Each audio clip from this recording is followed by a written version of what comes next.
అర్థాలే వేరులే, ఆడవారి మాటలకు అర్థాలే వేరులే అని ఒక సామెత ఉండేది గతంలో. అది ఆడవాళ్ళ మీద కోపంతో పెట్టారో, వాళ్ళు నచ్చగా పెట్టారో, తరతరాల నుంచి స్త్రీలను రెండవ జాతి పౌరులుగా చూస్తూ ఉన్న పురుషుల స్వామ్యం పెట్టిందో. కానీ ఇప్పుడైతే మగాళ్ళ మాటలకు కూడా అర్థాలే వేరులే ఉంటాయి. అందులో మరీ ముఖ్యంగా రాజకీయాల్లో ఉన్న వాళ్ళ మాటలకి అసలు వాళ్ళు పైకి మాట్లాడడానికి సంబంధమే ఉండదు.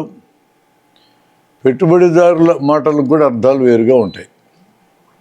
ఇప్పుడు పెట్టుబడిదారుల మాటలకు ఉన్న అర్థాలు చూద్దాం. పెట్టుబడిదారులు నష్టాలు వచ్చాయి అని అన్నారంటే అర్థం ఏంటంటే, నష్టాలు వచ్చాయని కాదు, ఇదివరకటి కంటే లాభాలు తగ్గాయని అర్థం. దివాలా తీశారు అని అంటే అర్థం ఏంటంటే, వాళ్ళు పెట్టిన కంపెనీ దివాలా తీసిందనే కానీ వాళ్ళు దివాలా తీశారని కాదు.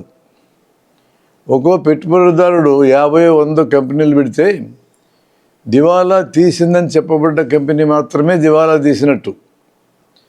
ఏమైనా డబ్బులు వసూలు చేయాలని ప్రభుత్వం వారు భావిస్తే ఆ కంపెనీ దగ్గరికి వస్తారు. మిగతా కంపెనీలు ఎన్ని కోట్లు సంపాదించినా వాటిని టచ్ చేయరు.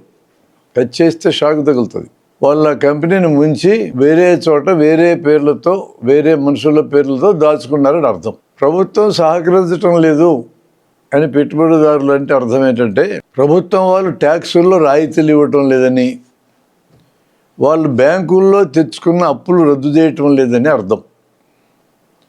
కార్మికులు సహకరించటం లేదు అంటే అర్థం ఏంటంటే, కార్మికులు జీతాలు పెంచమని, పని పరిస్థితులు మెరుగుపరచమని, తమ జీవితాలకి భద్రత ఏర్పాటు చేయమని వాళ్ళు అడుగుతున్నారు అని అర్థం. అది పెట్టుబడిదారులకు ఇష్టం ఉండదు.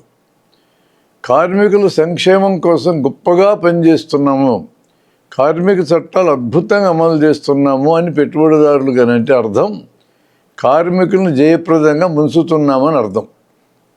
జనం సహకరించడం లేదు అని పెట్టుబడిదారులు అంటే అర్థం ఏంటంటే, వీళ్ళు తయారు చేసిన ఉత్పత్తులు జనం విచ్చలవిడిగా కొనడం లేదు అని అర్థం.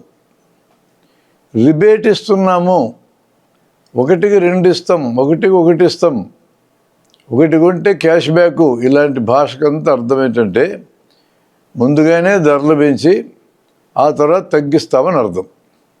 కార్మికులకు స్వేచ్ఛ ఉంది, స్వతంత్రం ఉంది. వాళ్ళు ఇష్టం వస్తే ఏ కంపెనీలోనైనా, ఏ ఫ్యాక్టరీలోనైనా పని చేయొచ్చు, ఇష్టం లేకపోతే మానేయచ్చు.